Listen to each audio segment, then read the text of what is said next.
सुप्रभात भैया बहनों। आज हम पढ़ेंगे यूनिट नंबर 10 की वीडियो नंबर 5 में हेलो एल्केन के गुण। तो पहले बात करते हैं हेलो एल्केन के भौतिक गुण की।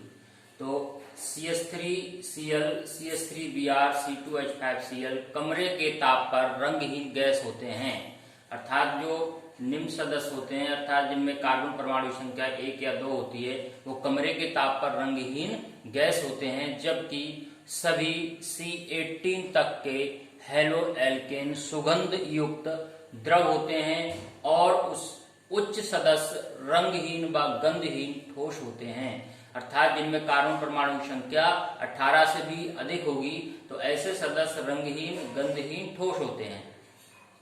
दूसरा पॉइंट है इनके घनत्व हाइड्रोकार्बन से अधिक होते हैं, क्योंकि अधिक डाइपोल आकर्षण बल कार्य करता है, क्योंकि हेलो एल्केन के मध्य क्या होगा, अधिक द्विध्रुव आकर्षण बल कार्य करता है, इसलिए इनके घनत्व हाइड्रोकार्बन से अधिक होते हैं।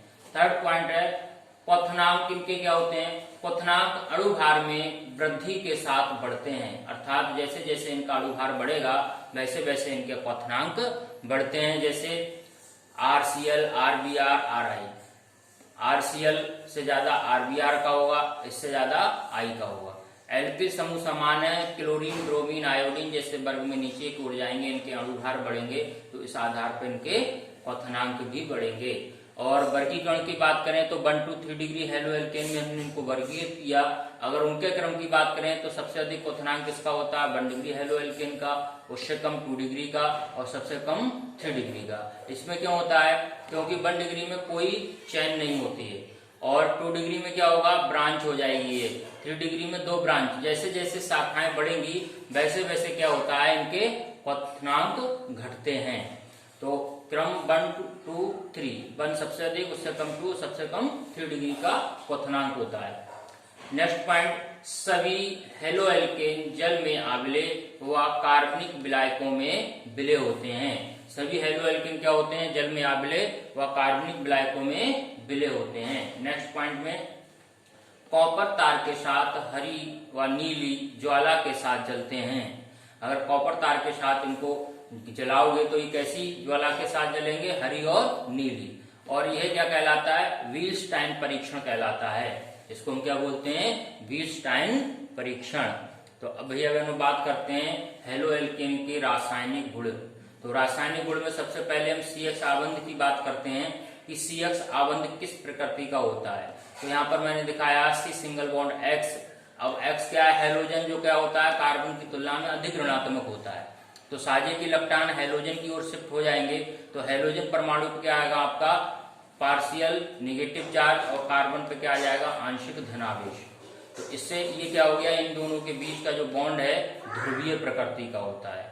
तो CX आबंध कैसा होता है आपका, ध्रुवीय प्रकृति का होता है। अब बात करते हैं इनके आबंध वियोजन ऊर्जा की। C और X अर्थात एल्किल और हेलोजन के बीच जो आबंध है उसकी आबंध वियोजन ऊर्जा किस प्रकार की होती है। तो सबसे अधिक आबंध ऊर्जा किसकी है, आपकी CF की होती है, उससे कम Cl, CBr और सबसे कम Ci। तो इसका मतलब क्या है, इसकी बंध वियोजन ऊर्जा बहुत कम होने के कारण इसके बॉन्ड को आसानी से हम तोड़ सकते हैं। इसकी तुलना में और ऊर्जा लगानी पड़ेगी, इसमें और ज्यादा, इसमें सबसे ज्यादा ऊर्जा लगेगी, अर्थात ये बॉन्ड कठिनाई से टूटेगा। तो इस आधार पर हम इनकी क्रियाशीलता का क्रम भी बता सकते हैं। इसकी बंध वियोजन Ci बंध वियोजन ऊर्जा कैसी है, सबसे कम होने के कारण, तो इसकी क्रियाशीलता कैसी हो जाएगी, हेलो एल्केन में Ri की सबसे अधिक, उसके बाद ब्रोमो एल्केन, उसके बाद क्लोरो एल्केन और सबसे कम क्रियाशील होगा यहाँ पर फ्लोरो एल्केन। क्यों होगा, क्योंकि फ्लोरो एल्केन की क्या होगी, आबंध वियोजन ऊर्जा का मान सबसे ज्यादा होता है। अब बात करते हैं हेलो एल्केन की अभिक्रियाएं किस प्रकार की होती हैं। तो पहले टाइप की जो अभिक्रियाएं होती हैं A नंबर की, वो है नाभिक स्नेही प्रतिस्थापन अभिक्रिया। क्या है, नाभिक स्नेही प्रतिस्थापन अभिक्रिया, इसको कहते हैं न्यूक्लियोफिलिक सब्स्टिट्यूशन रिएक्शन। अब नाभिक स्नेही क्यों कहा गया, तो ऐसी अभिक्रियाएं जिनमें आक्रमणकारी अपकर्मक नाभिक स्नेही होता है तो वो नाभिक स्नेही प्रतिस्थापन अपक्रियाएं कहलाती हैं। तो इन अपक्रिया में हेलो एल्केन पर न्यूक्लियोफाइल आक्रमण करता है, जैसे न्यूक्लियोफाइल के रूप में OH हो सकता है, CN कोई ऋणात्मक स्पीशीज हो सकती है। बात करते हैं नाभिक स्नेही प्रतिस्थापन अपक्रियाएं कितने प्रकार की होती हैं। तो ये अपक्रियाएं 2 प्रकार की होती हैं, SN1 अपक्रिया और SN2 अभिक्रिया। इस वीडियो में हम बात करेंगे अब SN1 अपक्रिया। SN1 का मतलब क्या हुआ, S का मतलब सब्स्टिट्यूशन, N का मतलब न्यूक्लियोफाइल या न्यूक्लियोफिलिक और 1 का मतलब मोनोमोलिकुलर। हिंदी में क्या बोलेंगे इनको, या एक अणुक नाभिक स्नेही प्रतिस्थापन अभिक्रिया। कैसी होती है इनको, एक अणुक नाभिक स्नेही प्रतिस्थापन अभिक्रिया कहा जाता है, शॉर्ट में SN1 कह सकते हैं।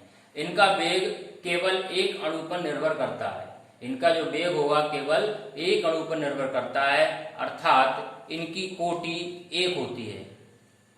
ये क्रिया निम्न 2 पदों में पूर्ण होती है। अब इसकी क्रिया विधि कभी कभी पूछ ली जाती है कि SN1 अपक्रिया की क्रिया विधि को समझाइए। तो यह अपक्रिया निम्न 2 पदों में पूर्ण होती है। स्टेप नंबर 1 में क्या होता है, पहले पद में हेलो एल्केन हैलाइड आयन त्याग कर कार्बोकैटायन का निर्माण करते हैं। पहले स्टेप में क्या होगा कि जो CX आबंध है वो ब्रेक हो जाएगा। जैसे यहाँ पे लिया है मैंने 3 डिग्री हेलो एल्केन के बारे में, तो यहाँ से क्या है, ये वाले इलेक्ट्रॉन ब्रोमीन पे जाएंगे और ये बॉन्ड ब्रेक हो जाएगा, कार्बन पर पॉजिटिव और Br पर नेगेटिव चार्ज आ जाएगा।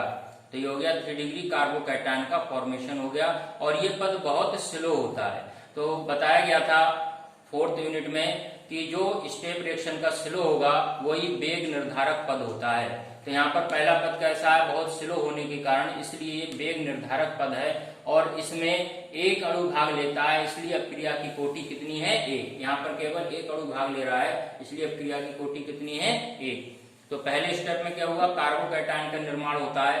अब दूसरे स्टेप में क्या होता है, सेकेंड स्टेप में नाभिक स्नेही अपकर्मक कार्बोकैटायन पर आक्रमण कर उत्पाद बनाता है। फिर इस कार्बोकैटायन पर कोई नाभिक स्नेही अपकर्मक किसी भी डायरेक्शन में आकर अटैक करेगा धनाभिषिक्त कार्बन पर और प्रोडक्ट का निर्माण हो जाएगा, जैसे टर्सरी ब्यूटाइल अल्कोहल का निर्माण हुआ।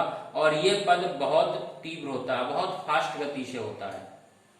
नोट देखो इसमें क्या है, SN1 अपक्रिया के लिए कार्बोकैटायन का स्थायित्व क्या होता है कि SN1 अपक्रियाओं के लिए जो कार्बोकैटायन होते हैं उनकी स्टेबिलिटी क्या होती है। तो सबसे कम स्टेबल होता है CH3, उससे अधिक 1 डिग्री, उससे अधिक 2 डिग्री और सबसे अधिक जो स्टेबल होता है वो 3 डिग्री कार्बोकैटायन होता है। इस आधार पर SN1 अपक्रिया के प्रति हेलो एल्केन की क्रियाशीलता का क्रम यहाँ पे लिखा गया है कि जो 3 डिग्री हेलो एल्केन होते हैं वो सबसे अधिक तीव्रता से SN1 अपक्रिया देंगे, उसकी तुलना में 2 डिग्री कम देंगे और 1 डिग्री कह सकते हैं SN1 अपक्रिया नहीं देते हैं। 1 डिग्री हेलो एल्केन जो होते हैं वो SN2 अभिक्रिया देते हैं। अब कोई पूछता है ऐसा क्यों है 3 डिग्री की, तो यहाँ पर क्योंकि 3 डिग्री कार्बोकैटायन का SN1 अपक्रिया के प्रति स्थायित्व तो अधिक होता है। क्वेश्चन भी यहाँ से पूछ लिया जाता है, वो अलग अलग प्रकार की आपको हेलो एल्केन 1 2 3 दे देगा और पूछेगा इसमें कौन तीव्रता से SN1 अपक्रिया देगा। तो इसलिए ये पार्ट बहुत इंपॉर्टेंट है, सभी भैया बहन अच्छे से स्क्रीनशॉट लेकर अपने नोट्स को तैयार करेंगे।